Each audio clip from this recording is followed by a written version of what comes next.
ತಾಲೂಕು ಕನ್ನಡ ಸಾಹಿತ್ಯ ಪರಿಷತ್, ಕನ್ನಡ ಸಾಂಸ್ಕೃತಿಕ ಜಗಲಿ, ಯಕ್ಷರಂಗ ಸೊರಬ, ಬಾಲನಂದನ ಟ್ರಸ್ಟ್ ಹೆಗ್ಗೋಡು ಹಾಗೂ ವಿವಿಧ ಸಂಸ್ಥೆಗಳ ಸಹಯೋಗದಲ್ಲಿ ಶಿವಮೊಗ್ಗ ಜಿಲ್ಲೆ ಸೊರಬ ಪಟ್ಟಣದ ಗಿರಿಜಾಶಂಕರ್ ಸಭಾಭವನದಲ್ಲಿ 3ನೇ ಬಾರಿಯ ಬೃಹತ್ ಆಹಾರ ಮೇಳಕ್ಕೆ ಚಾಲನೆ ನೀಡಲಾಯಿತು. ಪುಸ್ತಕ ಮಳಿಗೆಯನ್ನು ಪ್ರಗತಿಪರ ಚಿಂತಕ ರಾಜಪ್ಪ ಮಾಸ್ತರ್, ಆಹಾರ ಮಳಿಗೆಯನ್ನು ಯಕ್ಷರಂಗ ಅಧ್ಯಕ್ಷ ದಿವಾಕರ್ ಭಟ್ ಬಾವೆ, ಕರಕುಶಲ ವಸ್ತುಗಳ ಮಳಿಗೆಯನ್ನು ಬಗರ್ ಹುಕುಂ ಸಮಿತಿಯ ಅಧ್ಯಕ್ಷ MD ಶೇಖರ್ ಉದ್ಘಾಟಿಸಿದರು. ಕನ್ನಡ ಭಾಷೆಯ ಬಗ್ಗೆ ಅವಹೇಳನ ಮಾಡಿ ಹೈಕೋರ್ಟ್ನಿಂದ ಛೀಮಾರಿ ಹಾಕಿಸಿಕೊಂಡರೂ ಉದ್ದಟತನ ತೋರುತ್ತಿರುವ ನಟ ಕಮಲ್ ಹಾಸನ್ ಅವರ ನಡೆಯನ್ನು ಖಂಡಿಸಿ ಸಭೆಯಲ್ಲಿ ಖಂಡನಾ ನಿರ್ಣಯ ಕೈಗೊಳ್ಳಲಾಯಿತು. ಕಿರುಚಿತ್ರ ಕಲಾವಿದ BM ರಾಮ್ ಬಿದ್ರಗೇರಿ ಇವರನ್ನು ಸನ್ಮಾನಿಸಲಾಯಿತು. ಶರದ್ ಹರ್ಡೇಕರ್ ಅನವಟ್ಟಿ ಇವರಿಂದ ಸ್ಯಾಕ್ಸೋಫೋನ್ ವಾದನ, ಗಾಯಕ ಗುರುಮೂರ್ತಿ H ತಂಡದವರಿಂದ ಸುಗಮ ಸಂಗೀತ ಕಾರ್ಯಕ್ರಮ ನಡೆಯಿತು. ಕನ್ನಡ ಸಾಹಿತ್ಯ ಪರಿಷತ್ ಅಧ್ಯಕ್ಷ ಷಣ್ಮುಖಾಚಾರ್ N ಅಧ್ಯಕ್ಷತೆ ವಹಿಸಿದ್ದರು.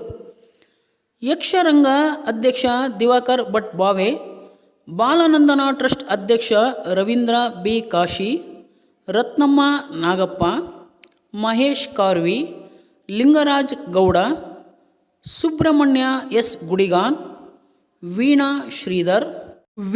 ಶ್ರೀಧರ್, ಮಂಜಪ್ಪ ಉಲ್ತಿಕೊಪ್ಪ, ಸಾಹಿತಿ ರೇವಣಪ್ಪ ಬಿದ್ರಗೆರೆ, ಶೈಲಾ ಹೆಬ್ಬಾರ್ ಮತ್ತಿತರರು ಉಪಸ್ಥಿತರಿದ್ದರು. News bureau Sandeep UL Soraba.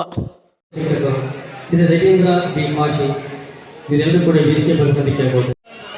ಹಾಗೆಯೇ ನಮ್ಮ ನಿವೃತ್ತ ಶಿಕ್ಷಕರು ದೇಶದಿಂದ ಮುಖಂಡರಾಗಿರುವ ಶಿಕ್ಷಕರು ಕೂಡ ವೇದಿಕೆ ಬರಬೇಕು.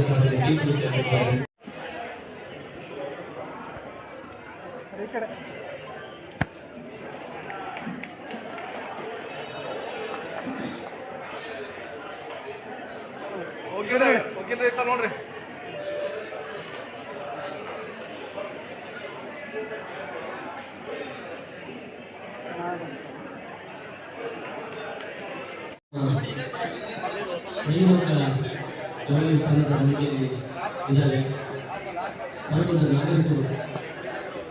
ತುಂಬ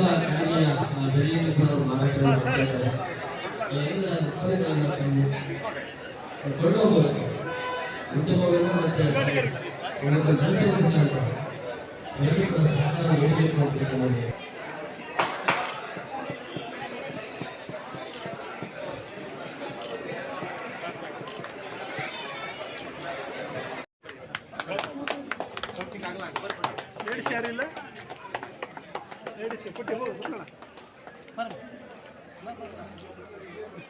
ಸ್ವಲ್ಪ ಹಿಂದೆ ಬರ್ಸಿ ಸ್ವಲ್ಪ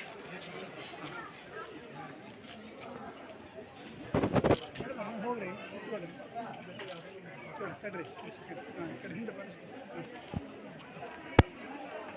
ಸರ್. ನೀವು ಸ್ವಲ್ಪ ಹಿಂದೆ ಬರ್ಬೇಕು. Hello sir.